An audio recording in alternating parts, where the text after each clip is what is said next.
What is up, everybody? Welcome back to RacingNews.com. Welcome back to another one of our previews. Let's get it going. Let's get it going in Aqueduct, and let's go to Saturday, April 4th, race 12 on the card. It is the Grade 2 Wood Memorial going a mile and an eighth. It's a full field of 13, although we are going to have a couple of scratches. I'll put it up on the screen for you now. Field of 13, I think it's going to be 11. We know for sure it's going to be 12. I think the number 5, Ocelli, will run in the bluegrass. He's been working out at Keeneland, so I think he will, but I don't know that for sure. I do know the number 11, Ottenho, will run in the bluegrass. We'll talk about him on a different video. Let's get going with this one, though. We'll talk about it 1 through 13, and we'll leave out the 11, but let's talk about Napoleon Solo to kick us off here. Can he bounce back? That's going to be the big question mark. I don't know. It's a guess. It really is a guess. What happened last time out was definitely a lot of bad luck. He didn't break very well. He got in all kinds of. He didn't get the position that he wanted to get, the position that he normally gets. Let's kind of put it like that, right? He still kind of got himself, because I think he's just athletic enough and talented enough. He kind of edged his way into decent shape. He still wasn't really where he wanted to be. He was wide the whole time as well because he didn't break well, and he got shuffled kind of towards the outside. It was kind of a disaster. But, look, the real running began, and he just didn't have anything left. This race, hey, you break from the rail, you got to get out of the gate. That's number one. But if you do, you got a chance to take this field gate to wire. He's the fastest horse in the race early. He can, shortest way around the track, just take him gate to wire from the rail. The pause I have with him, and it's really, this is a pivotal race for him. Is he more of that 2-year-old that blossomed early and ran a couple of huge races, and now they've caught up with him, or maybe he's regressed a little bit? Maybe he doesn't want to go a mile and an eighth. Maybe he didn't want to go a mile and 16th last time. I mean, that all is possible. I don't think you can say it until we see him here, though. This is where we got to see him. We got to see if he can do it. So, number 1, Napoleon Solo. I think he's a win contender in here.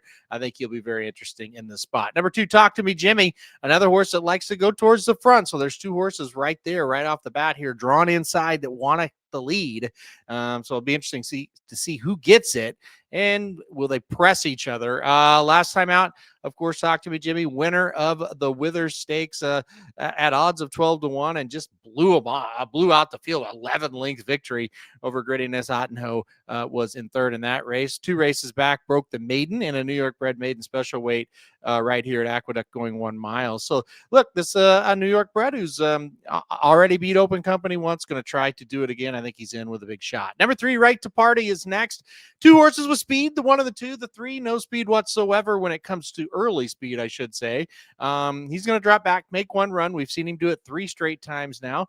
Got third on debut, broke a maiden in the next race going 1 mile, stretching out from that 6 furlongs debut race, and then ran 1 mile in the Gotham and got third, beaten 7.5. Really wasn't a threat, obviously. Beaten 7.5, wasn't a threat to the top 2, but still a horse that I think will make up ground if it falls apart.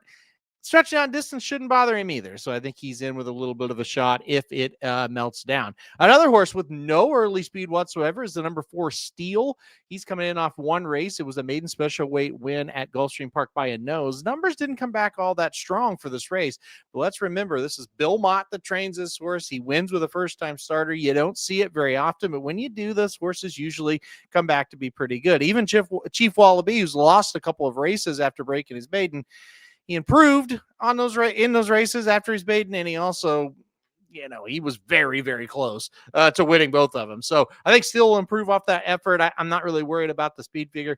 More worried about, he got way out of it in that race, and I don't know if he'll be that far back again or not, or can he, beat a better field doing that? Not sure, but I'm definitely kind of excited to see what he does here. The number 5 is Ocelli.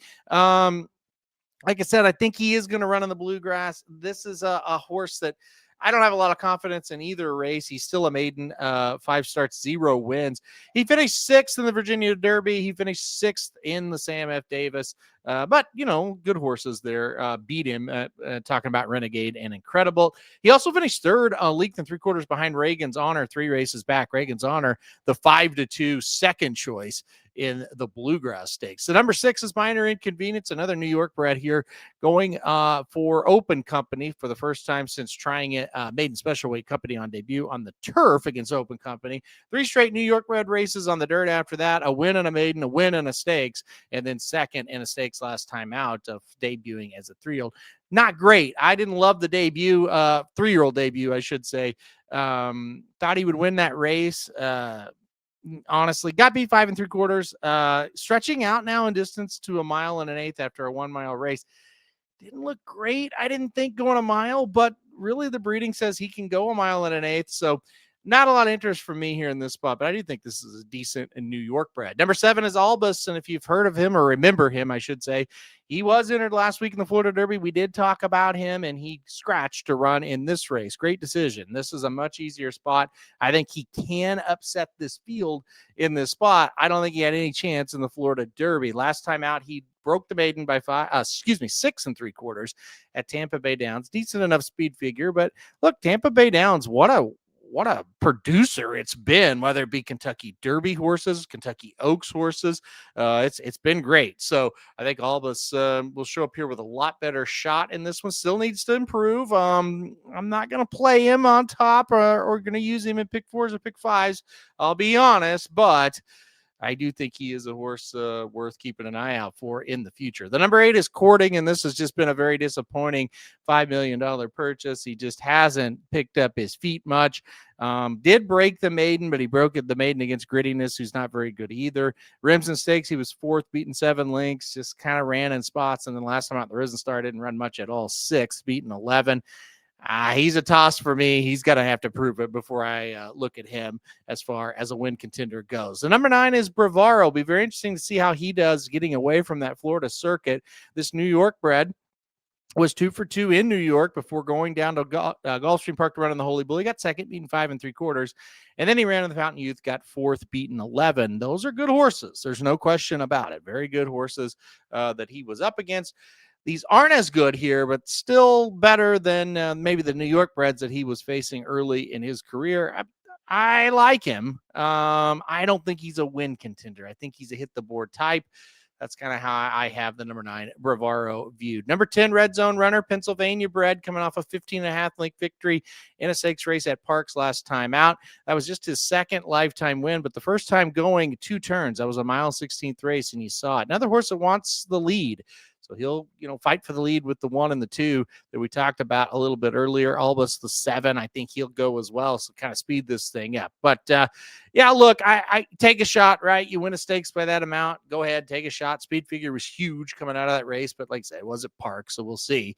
But yeah, we'll see what happens with him. I don't know. I would be surprised if he can replicate that effort against better company, but we'll see what happens. And he earned a shot, no doubt about it. Number 11 is going to scratch. Let's go to number 12, Butane. The horse has been a little unlucky and just a little bit, hey, he hasn't been good enough, equal parts. Broke the maiden on debut, second in the Hopeful Stakes behind Ted Nafi as a 2-year-old. Okay, nothing wrong with that. Comes back as a 3-year-old, runs second, beating 2 lengths to So Happy in the San Vicente. That was a 7 furlong race, and everybody thought, okay, we'll stretch out to 1 1/16 in the Southwest, and that's when we'll start to see the source at his best. He really didn't have a lot of excuse that day. He got third, beaten 3 1/4, just wasn't good enough. Got beat by Silent Tactic, who I do like. Got beat by Soldier and Diplomat, who I don't like, going 1 1/16 or farther. Last time out, though, went to the Virginia Derby, sent off as a 3-2 favorite, and was 4th, beaten 6.5. I will say this. He had a ton of excuses there. Not the greatest trip in the world for him in that one. So there are some excuses there, but yeah, overall, gonna have to get a lot better, in my opinion. I think he might be a cut below the best horses in this crop. All right, and then finally the number 13, Iron Honor, 2 races, 2 wins, 6 furlong maiden special weight on debut. I thought it was fantastic.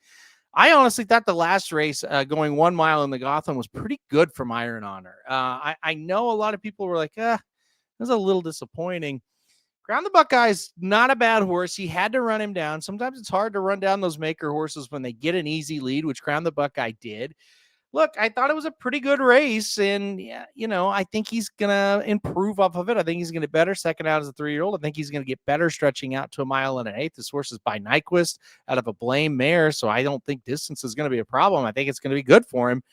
I like him. He's going to have to navigate a trip from this 13 hole. There's no doubt about that, but he has a lot of early speed. I think he's going to sit a little bit further behind the pace. I don't see him really pressing it here. I think he'll probably, I don't know, sit third or fourth and hopefully not get caught too wide. So I like him here a lot. I like how they've kind of built him up. Chad Brown seems to think he's ready to run a big race. I do as well.